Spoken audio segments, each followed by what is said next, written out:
We have the young talent Andy Woodward on the board.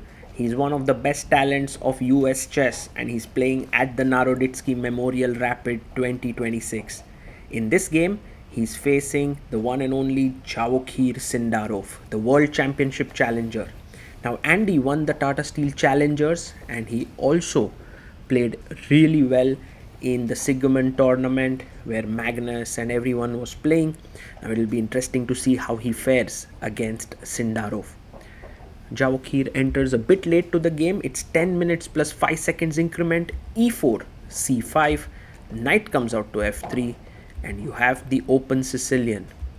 Javokhir is in the US these days to follow the Football World Cup. He plays bishop d3, trying to take Andy out of the book. Knight c6, bishop e3 played, and now I'm pretty sure that Woodward will think for a bit. He goes knight to g4 quite quickly, takes, and bishop drops back to d2. Well, black can play the e pawn forward, but g6 makes a lot of sense. Bishop c3, attacking the rook. Knight comes back. Now you don't really want to give up your dark squared bishop to double the pawn, so e5 pushed here. Attacking the knight, you can either jump into d5 or take the pawn. Andy decides to take the pawn on e5, bishop e5. And this seems like a small weakness here. By the way, taking the pawn, not a good idea. Queen e2 or castles was a better move, because now Woodward, so sharp, attacks g2 and e5, a double attack, and Sindarov now must be very careful. He already is in trouble. Like for example, if you play queen e2, I take queen g2, attacking the rook. So you must play bishop f6. There is no other move on the board. And these are the moments when you realize that Andy Woodward is not someone that you can take lightly. Bishop takes f6. Taking on f6 is fine and normal. But can you take on g2? But then h8 is hanging and then h1 is hanging. Oh my god. Queen e6. Andy is like, let's cut out all the drama. I'm simply going to win the bishop on f6. And I will have the bishop pair. Okay, Javokhir plays queen e2, offering a queen trade.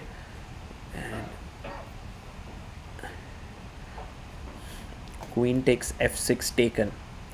Pawn to c3, blocking the queen's diagonal here. And already black's position seems to be slightly preferable because of the bishop pair, and I love this move, bishop h6, eyeing this diagonal. Castles, both sides castle here.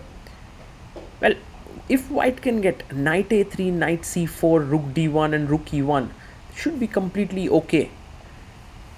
Now attacking the e7 pawn, but rook d8. So if you take here, I take, rook takes, and then the d3 bishop is hanging. Slightly loose is this bishop, so knight a3, Javokhir is going for the plan that we mentioned. He goes bishop e6. Now rook a d1, you're a bit worried that the a2 pawn is hanging. Knight c4, already bishop c4, rook d2 is a problem. So not so easy how to continue here for white. It's a bit tricky.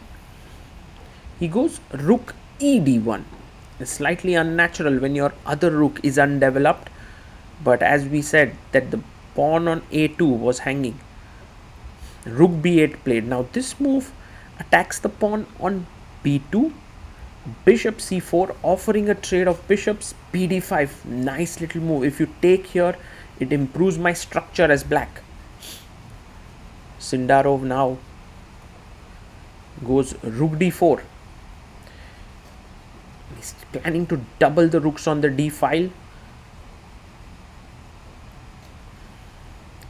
But e6, cementing the bishop on d5. If bishop takes, pawn takes. Javokhir goes bishop b3, but that's a mistake because now bishop takes b3. If you take on d8, I take back and then enter on d2.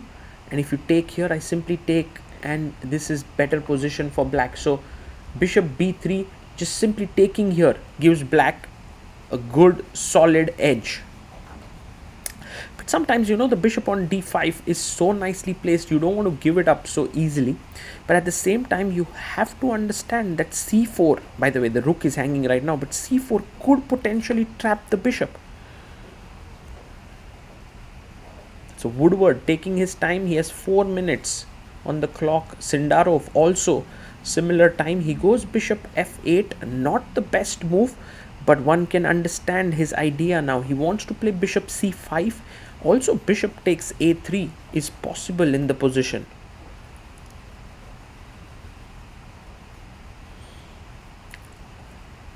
Javokhir maybe doubles down the d file. That seems like a logical thing to do, but I mean, rook d1, again bishop b3 is an issue. So he goes rook a4 and he puts pressure on the a7 pawn, also defending the a3 knight. And now bishop to c5, a lovely move by Andy Woodward. He's keeping an eye on the f2 pawn. Rook to f1, not a move that you make happily, but I think for Sindarov it's about keeping the position and not losing instantly. Like for example, bishop b3, a b3, rook b3, you can go queen c4. He goes queen g5, threatening a mate in one, nothing less. The rook on a4 comes back to do the job, defending against the mate. And let's see what Andy does here. He's calculating. He goes queen f5, a nice move. I guess coming in knight c4 makes sense, although pawn to c4 is tempting now because the bishop does not have squares on the diagonal. And Sindarov plays c4, but Andy is ready with his move. Is this trapped? Not really. h5, a lovely move. Rook h4, and it seems like the bishop is still trapped, but there is an insanely good move. Can you find it? And I think Sindarov has underestimated it and he's fallen for this. Okay, firstly, queen g5 here, attacking the rook does not work because of g3 and white is winning. But boom, bishop takes g2, king takes, queen g5 check, king h3 and rook to d2. Wow, amazing play here by Andy Woodward. He has locked in Javokhir's king.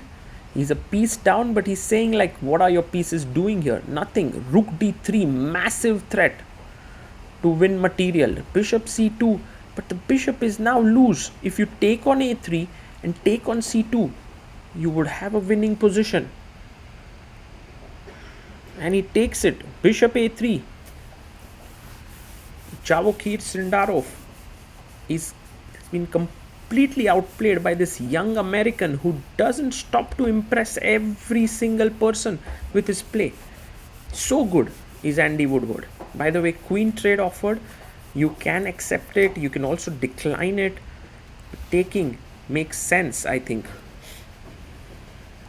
He takes, and at this point black was a pawn up, now second pawn up, so 2 extra pawns. Rook to f4. Maybe it's time to chop the third one as well. Yes, rook takes a2, and this is a resignable position for Javokhir Sindarov. King comes back, king g7. Always bring all your pieces into the game, stop opponent's ideas. Rook b8.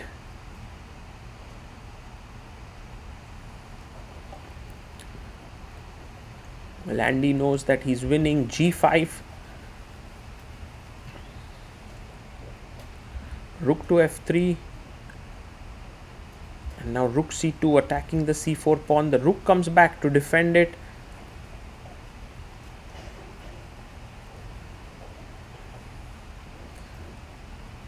And Andy being just sure that he does this well. He's about to make his move. He wanted to move the rook. Maybe rook d4.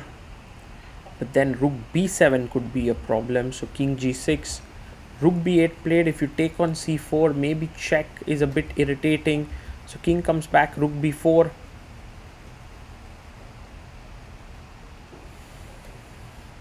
And c5 played. The rook is attacked. Now rook a4, keeping an eye on the a7 pawn. g4, rook f4, and f5. The rook is almost trapped here. Black is completely winning. 3 extra pawns. Javokhir Sindarov, well, he took this game in an interesting manner. He played creative chess, but Andy Woodward has shown his class here, and I think it's time for Javokhir to call it a day. He resigns. Andy Woodward scores a very nice win. And by the way, this was the only loss that Javokhir Sindarov had in the day. He then went on to win all his remaining games to win the tournament. So kudos to Andy Woodward for this amazing achievement.